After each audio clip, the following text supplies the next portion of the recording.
Lucy took a deep breath and sighed as she pulled the handle, tipped the glass, and watched as the golden red lager slowly flowed. It was a fairly quiet night in her little pub, but everyone seemed to be particularly demanding this evening. She handed off the beer and stood back, her hands on the counter, looking over the usual collection of locals. The older, white-haired men sat near the fire, singing snippets of songs to one another, occasionally bursting into laughter that sounded like the creaking of old furniture. Two smaller groups of middle-aged women were near the door, one pack of 3 planning some sort of church social event, and the second set of 4 engaged in a rather intense-looking card game. Lucy recognized this group as the members of a makeshift coven, who all lived in the old vicarage by the wood, making their living by selling herbal potions online. A few couples filled out the rest of the space, either arguing or snuggling at their respective tables, while one lone young man who went by the name of Duke softly played a mandolin in the corner. Toby, Lucy's timid and brooding barback, was washing glasses out in the sink on the other end of the bar, his long, thin, stranded black hair loosening from the tie at the back of his neck and falling onto his pointed, focused face.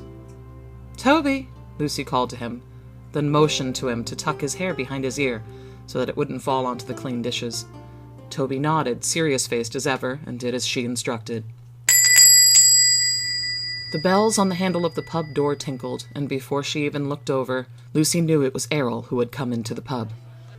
He looked unusually weary as he shirked off his tweed jacket and plaid scarf, hanging them up on the old coat rack by the door.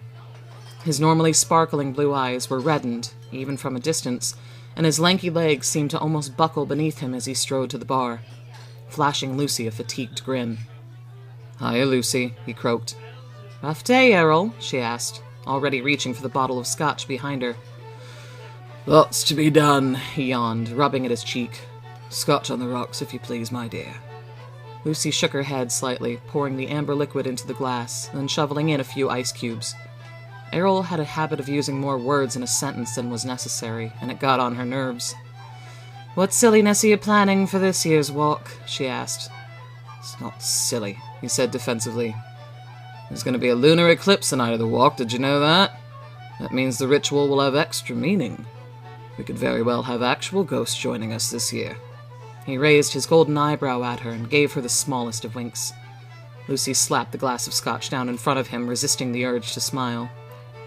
"In all seriousness, I'm adding bits of an old moon worship ceremony I found," Errol half-whispered.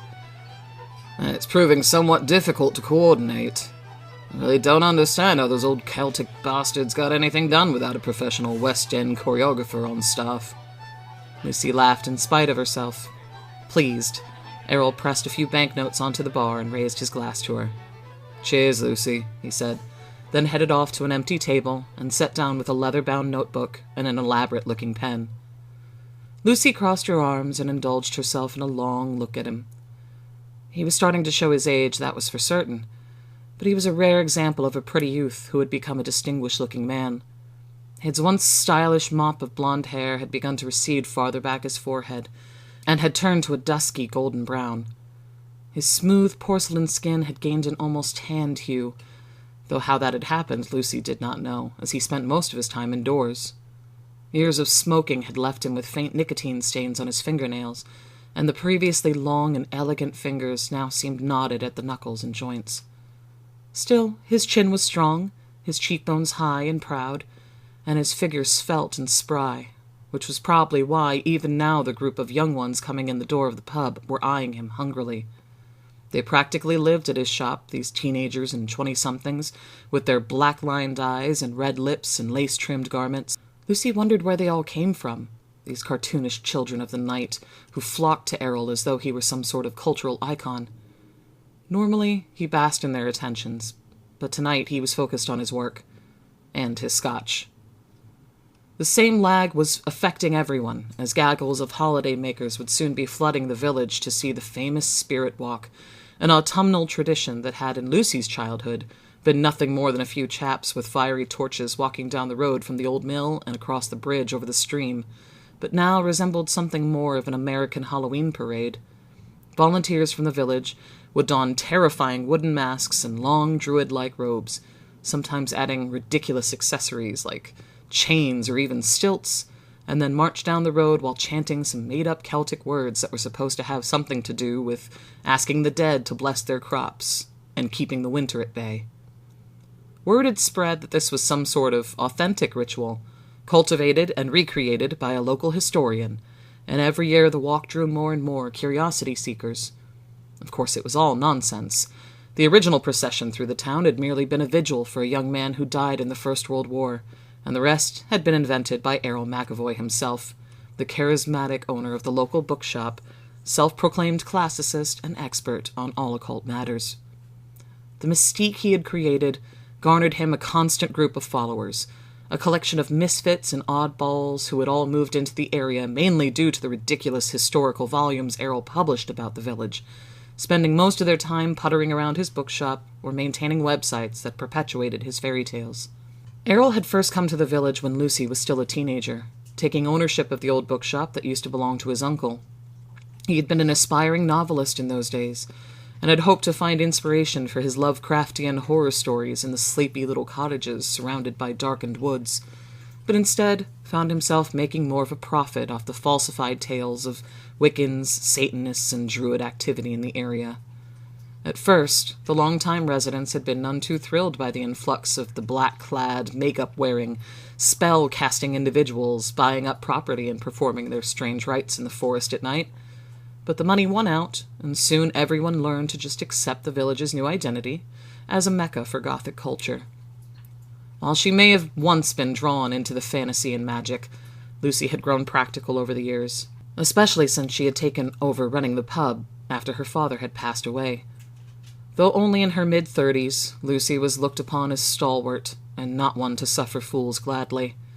When a group of 20-something boys with dyed black hair and porcelain fangs had begun demanding that she carry a good absinthe at the pub, Lucy suggested that they either learn to like the taste of lager or go out to the woods to find a log of wormwood to suck on, because she had no interest in indulging their whims. Even Errol had chuckled at that.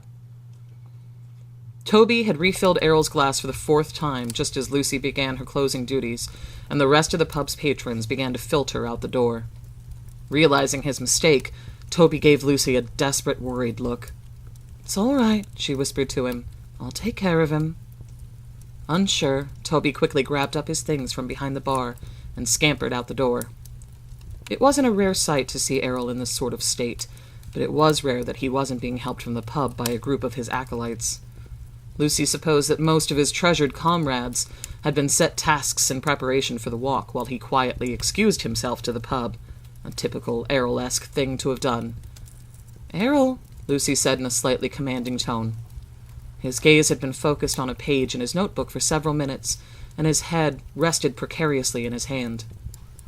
"Errol, I'm closing up," Lucy said, hands on her hips. Still, he didn't move. She approached him from the front, shaking his shoulder gently.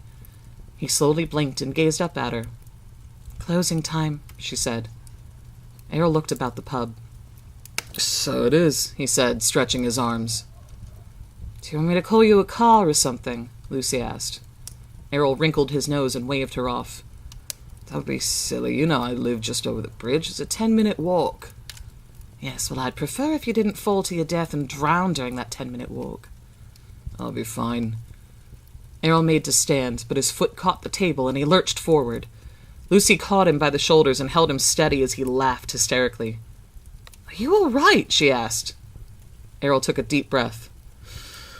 "God, you smell good, Lucy," he half moaned, his face right beside hers. "Like apples and—" "Beer?" she suggested. "No, it's not it." He leant in closer to her neck, inhaling.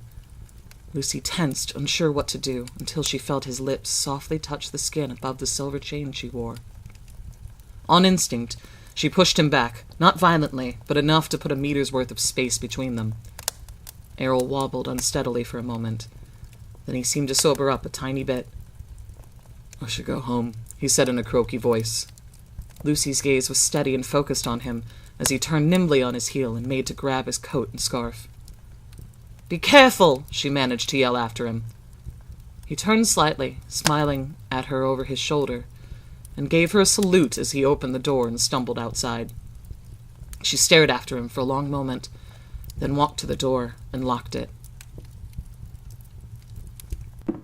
The divorce was still an open wound that bled anew every time Lucy went upstairs to the makeshift flat above the pub. It wasn't all that bad. She had a functional bathroom, a big wood-framed bed all to herself, even a small reading nook by the window. But it wasn't the house. Her father's house. Her father's house that Lawrence had won in the split because it was either that or the pub, and Lucy couldn't bear the thought of letting the pub be in anyone else's hands. For Lawrence to then sell the house and use the money to move to California just seemed needlessly cruel.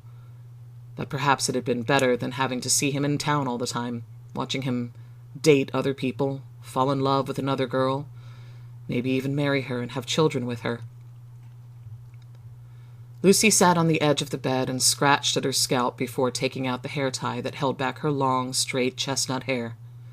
Of all the times for Errol to make a move on her, of course it was the day she hadn't showered, and instead had opted to spray herself with an old perfume sample she'd found in her dresser drawer. "Honeysuckle," she mumbled to herself, answering Errol's query about what the mysterious scent had been. There had been a long time ago when feeling the tender caress of Errol's lips anywhere on her body would have sent her into throes of ecstasy.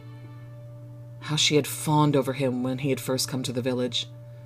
She'd been 15 then, and he 10 years her senior, but that hadn't mattered much. He was elegant, well-spoken, charming, and handsome, of course. It was no wonder every girl in the village had fallen instantly in love with him. But for Lucy, Errol had been something more than a pretty face to squeal over.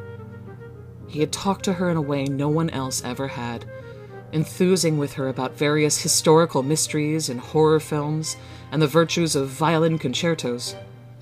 Lucy's tastes had always been odd, and she had never before met anyone who shared them in the way that Errol did.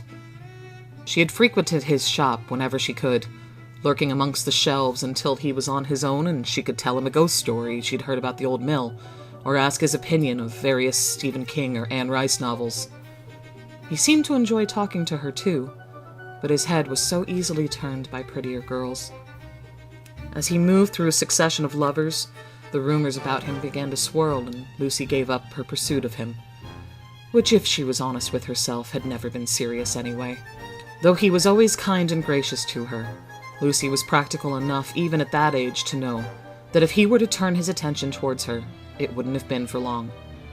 That rejection, more than anything, might have broken her heart. Just as the thought now of Lawrence with someone else made her cringe. Still, a small part of that quiet teenage girl was now screaming in agony that she hadn't returned Errol's drunken advances, that she hadn't let him carry on his kisses until they had reached her lips, that she hadn't taken his hand in hers and pulled him upstairs. It was no use now. He'd be sober in the morning and probably not even remember what he had almost done. Was it even Errol that she wanted? Or would the touch of any man have set her on this train of thought? It had been several months now since Lawrence had left the village, and several more months before that had been the last time they'd slept together. She had never been one to need sex so desperately like so many others seemed to, but the desire was still there, like an animal gently scratching at the window, asking to be let in. She'd not really had the chance to experience different suitors in her youth, there not being many boys her age in the village.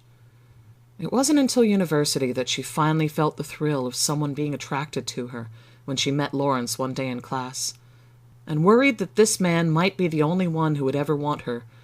She quickly decided that she was in love with him. Lawrence was braver than she was, more impetuous and impulsive, and he brought out her adventurous side. Together, they planned to travel the globe, he in his desire to become a world-class chef, and she... What was it she had wanted to do? Draw? Become a painter? Looking back at those youthful dreams, Lucy was shocked at herself that she really thought she could have made a living by selling sketches in cafes or drawing portraits on street corners for change.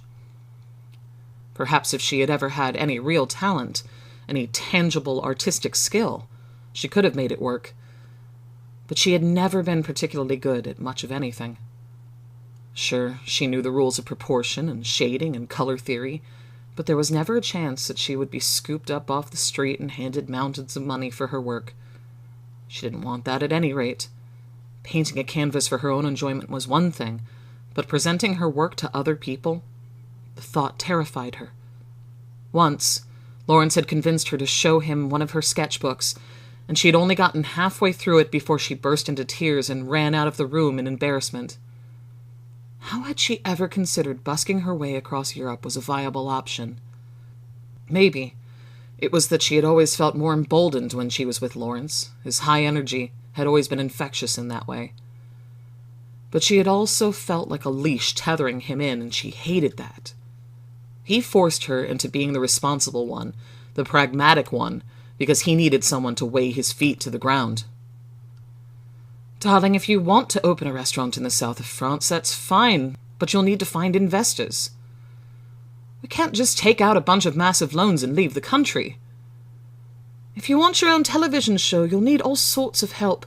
An agent, a manager, a stylist. There's more to it than doing a bit of cooking in front of a camera and then turning up at the BBC's doorstep.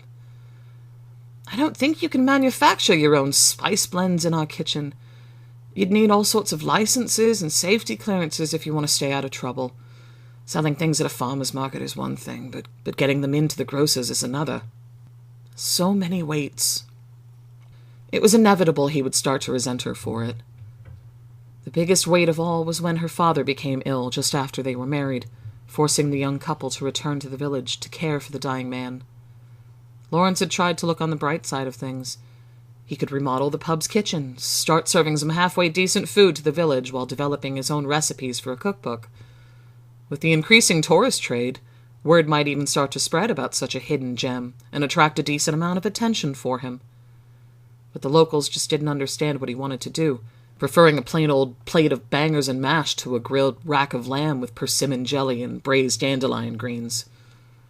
The stifling of his creativity was what ultimately did their marriage in, but Lawrence wouldn't admit to that. Instead, he chose to blame Lucy, and not her practical mindedness, but a simple physical defect she could do absolutely nothing about. The mobile phone on the nightstand beside Lucy began to ring. She knew who it was, and she had no intention of answering it. Why did he think it was okay to call her so late at night? Was it that he knew she'd be awake, or that he wasn't thinking about the time difference? Typical. Lucy left the phone to chirp away as she walked into the bathroom and readied herself for bed.